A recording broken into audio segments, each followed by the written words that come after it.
Mount Everest জয় করা হয়তো সহজ হতে পারে, কিন্তু তোমার বাবার মন জয় করা অসম্ভব। বাদ দাও তো এসব, তুমি চলো আমার সাথে। তুমি এতটুকুতেই হার মেনে গেলে? আমি জানতাম তুমি ওই দিন বাবাকে যা যা কথা দিয়েছিলে সব তোমার কথার কথা ছিল। এখন শোনো, আমিও তোমাকে বলে দিচ্ছি, তুমি বাবাকে যে কথা দিয়েছিলে বাবার মন জয় করে বাবার সামনে দিয়ে আমার হাত ধরে নিয়ে যাবে, এভাবে যদি আমাকে না নিতে পারো তাহলে আমিও তোমার সাথে যাবো। তোমার যদি যেতে মন চায় তুমি একা যেতে পারো। এখন আমি করবোটা কি সেটা তো বলবা। ম্যানেজ করবা?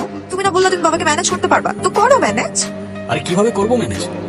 তোমার বাবাকে ইমপ্রেস করার কোনো রাস্তাই তো খুঁজে পাচ্ছি না। আমি সোজা গেলে উনি উল্টো যায়, আমি ডানে গেলে উনি বামে যায়। একটা মানুষ এতটা রূপ কিভাবে হতে পারে? জানো, বাবা না এতটা রূপ ছিল না। খুবই হাসি খুশি একজন মানুষ ছিল, কিন্তু কয়দিন ধরে না বাবার কি যেন হয়েছে, আমাদের সাথেও ঠিকভাবে কথা বলছে না। আমার মনে হয় কি কিছু একটা ঝামেলা চলছে, যেটা বাবা আমাদেরকে বলতে চাচ্ছে না। কি ঝামেলা? সেটা তো জানি না, তবে কিছু তো একটা আছে। আচ্ছা, সেটা না হয় আমি খুঁজে নেব। আমাদের কথাটাই তো হচ্ছে না। তুমি কি এখনো রাগ করে আছো আমার উপর? আমাকে কি শেষবারের মতো একটা বার মাফ করে দেওয়া যায় না প্লিজ? আমি তো আগেই বললাম বাবাকে ম্যানেজ করো, বাবা ম্যানেজ তুমি ম্যানেজ, ঠিক আছে? হ্যাঁ মা, আসছি। আমি আগে যা বলেছি এখনো তাই বলছি, আমাকে হুমকি দিয়ে কোনো লাভ হবে না। আপনার যা খুশি তাই করতে পারেন আপনি। কে ফোন দিয়েছে? কয়েকদিন আগে অফিস থেকে বাড়ির দিকে ফিরছিলাম, হঠাৎ রাস্তায়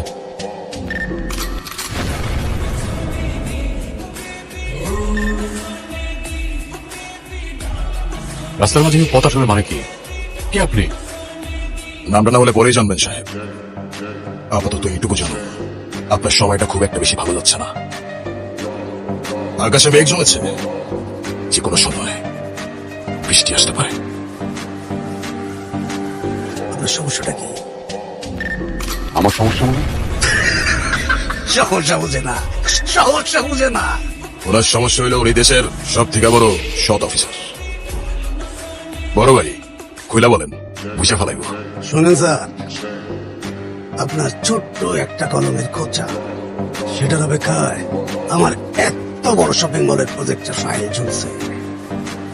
আমার লোকরা আপনার কাছে যায় না, আপনি তাদেরকে কন্ট্রাক্ট ফাইলে কেন সই করেন না? কেন, সমস্যাটা কি?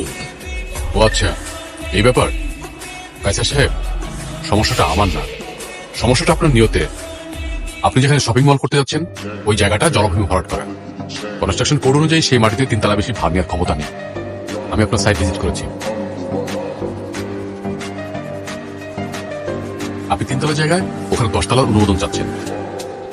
কাল যদি ভূমিকম্পে ওই বিল্ডিং ধসে পড়ে তাহলে ওখানে শত শত মানুষ আহত হবে, কত মানুষ প্রাণ হারাবে। একবার ভেবে দেখেছেন কি আপনি? আমি বেঁচে থাকতে মানুষের রক্তের উপর দিয়ে সাইন করতে পারবো না, আমাকে মাফ করবেন। আপনি আমাদের প্রজেক্টটা পাস করে দেন, ছেড়ে দেন, ফাইলটা ছেড়ে দেন। বাকিটা প্রকৃতির উপর ছেড়ে দেন না। চাপ নেন কেন? চাপ নেবেন না। আমি সারা জীবন সততার সাথে কাজ করে গেছি, আমার কলম কখনো মানুষের সাথে বেইমানি করেনি। আগেই তো বললাম যে আমি এটা সাইন করতে পারবো না, এটা আমার পক্ষে অসম্ভব। অসম্ভব, অসম্ভব, অসম্ভব, অসম্ভব। আপনি আপনার অফিসের কাউকে কিংবা আইনের কাউকে জানাচ্ছেন না কেন স্যার? অ্যাকশন কেন নিচ্ছেন না ওদের এগেইনস্টে? আইন, সিস্টেম। এই শহরে সিস্টেম চলে তাদের হাত দিয়ে যাদের হাতে তালুতে ক্ষমতা আর কালো টাকা আছে। কিন্তু কিছু তো একটা করতে হবে স্যার, তাই না? তোমাকে এত কিছু ভাবতে কে বলেছে? হ্যাঁ, আমার লড়াই আমি লড়বো, আমার পরিবার আমি দেখবো। তোমার সমবেদনা নেওয়ার মতো সময় এখন আমার আসেনি। ভালো চাইলে তুমি তোমার বাড়ি ফিরে যাও, তোমাকে আমি আর সহ্য করতে পারছি না।